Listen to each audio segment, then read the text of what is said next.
Hi అండి అందరికీ. ఈరోజు Sunday special sweet corn biryani అయితే తయారు చేశాను. వీడియో మొత్తం చూసాక మీకు నచ్చితే మీరు ఒకసారి ట్రై చేసేయండి. ముందుగా స్వీట్ కార్న్ గింజల్ని ఇలా సపరేట్గా బౌల్లో తీసుకొని కడిగి క్లీన్ చేసి పక్కన పెట్టుకోవాలి. తర్వాత బిర్యానీ రైస్ నేను 2 గ్లాసెస్ వరకు తీసుకున్నాను. దాన్ని శుభ్రంగా 2 సార్లు కడిగేసి సపరేట్గా ఒక బౌల్లో తీసుకొని కొంచెం వాటర్ వేసి 10 నిమిషాలు నానబెట్టాను. తర్వాత స్టవ్ ఆన్ చేసి బిర్యానీ కోసమని ఒక తపాలా పెట్టి దానిలో ఫస్ట్ నెయ్యిని వేసాను. తర్వాత కొంచెం ఆయిల్ వేసాను. వేసిన తర్వాత బిర్యానీ సరుకులు వేసుకున్నాను.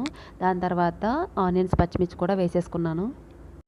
తర్వాత ఆనియన్స్, పచ్చిమిర్చి బాగా ఫ్రై చేశానండి ఒక 2 నిమిషాలు. దాని తర్వాత కట్ చేసి పెట్టుకున్న టమాటో కూడా వేసేసుకొని వాటిని కూడా ఒక 2 నిమిషాలు బాగా ఫ్రై చేశాను. ఫ్రై చేసిన తర్వాత స్వీట్ కార్న్ గింజలు కూడా దీనిలో వేసేసుకొని అవి కూడా 2 మినిట్స్ మనం ఫ్రై చేసుకోవాలి.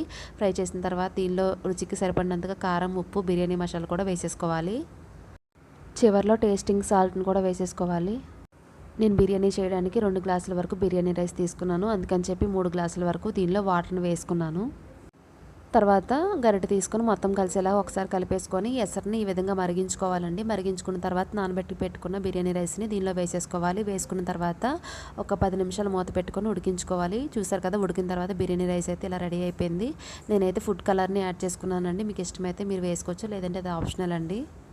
చూసారు కదా, నేనైతే ఒక 10 నిమిషాల్లో స్వీట్ కార్న్ బిర్యానీ అయితే రెడీ చేసేసాను. మీకు ఈ వీడియో నచ్చినట్లయితే మీరు ఒకసారి ట్రై చేసేయండి. టేస్ట్ అయితే చాలా బాగుంటుంది. వీడియో మొత్తం చూసిన తర్వాత లైక్ చేయండి, తప్పకుండా కామెంట్ చేయండి, సబ్స్క్రైబ్ చేసుకోవడం మాత్రం మర్చిపోవద్దు. Thank you for watching.